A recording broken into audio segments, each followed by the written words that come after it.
নমস্কার বন্ধুরা, প্রতিমা রান্নাঘরে তোমাদের সবাইকে অনেক স্বাগত। আজকে আমি একটা ভাপা পিঠের রেসিপি নিয়ে চলে এসেছি। ভাপা পিঠেটা বন্ধুরা করা খুব সহজ আর অল্প সময়ে এটা চট করে তৈরি করা যায়, আর যে কেউ তৈরি করতে পারবে খুব কম খরচে। এই পিঠেটা খেতেও বন্ধুরা খুব দুর্দান্ত। একবার হলেও বাড়িতে তোমরা ট্রাই করে দেখবে, একবার বানালে বারবার খেতে ইচ্ছে হবে। পিঠেটা কি করে তৈরি করেছি তোমরা প্রথম থেকে শেষ পর্যন্ত ভিডিওটা দেখতে থাকো। ভাপা পিঠে করার জন্য আমি এখানে আগে থেকেই চাল ভিজিয়ে গুঁড়ো করে নিয়েছি। 5-6 ঘন্টার মতো ভিজিয়ে রেখেছিলাম, তারপর গুঁড়ো করে নিয়েছি। এখন চাল গুঁড়িয়ে দিয়ে দেব লবণ।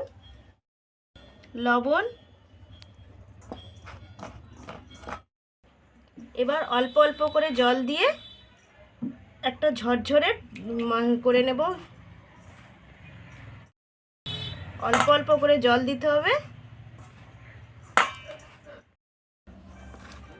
জল দিয়ে এরকম একটা ঝরঝরে করে নিয়েছি, মেখে নিয়েছি। দেখুন এরকম মুঠো হলে মুঠো হয়ে যাবে, আবার এইরকম করে ভেঙে যাবে। একদম মাখাটা রেডি হয়ে গেছে। এবার আমি এতে করে চেলে নেব।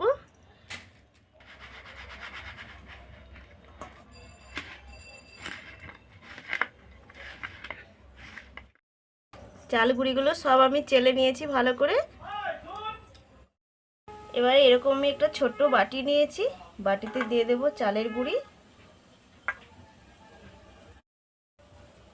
হালকা করে চেপে দেব, খুব বেশি চাপলে কিন্তু পিঠেটা শক্ত হয়ে যাবে। এবার দিয়ে দেব নারকেল কোড়া। এবার দিয়ে দেব গুড় ওপর থেকে।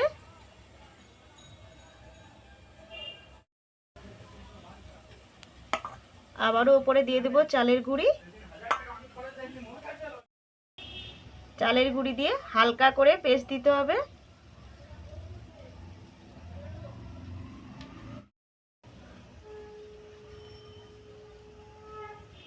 এরকম একটা ছিদ্র থালা নিয়েছি, আর একটা নিয়েছি কাপড়। ভালো পরিষ্কার করে কাপড়টা ধুয়ে নিয়েছি, ভিজিয়ে নিয়েছি। এখন এই পিঠেটা, বাটির পিঠেটা দিয়ে দেব।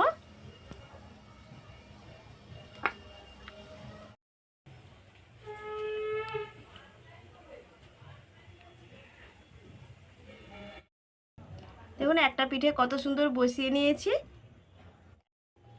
একসাথে আমি অনেকগুলো ভাপা পিঠে করে নেব, আর এরকমভাবেই আমি সব পিঠেগুলো রেডি করে নেব। ভাপা পিঠে আমি একসাথে রেডি করে নিয়েছি।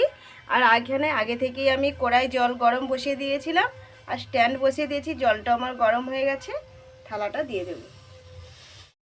বাকি যে কাপড়টা আছে এভাবে ঢেকে দেব।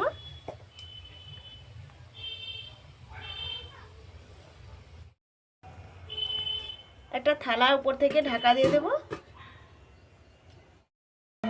পিঠেটাকে 3-4 মিনিট হতে দেব।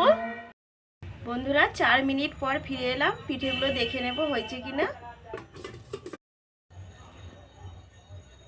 পিঠেগুলো বন্ধুরা একদম শক্ত হয়ে গেছে।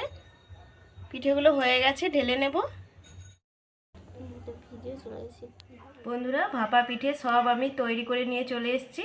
পিঠেগুলো কত সহজেই অল্প সময়েই পিঠেটা বানানো যায়। আর বন্ধুরা ভিডিওটা যদি ভালো লাগে চ্যানেলটিকে সাবস্ক্রাইব করবেন, লাইক শেয়ার কমেন্ট করবেন। চলো তাহলে ভিডিওটা আজকের মতো এখানেই শেষ করছি। ধন্যবাদ।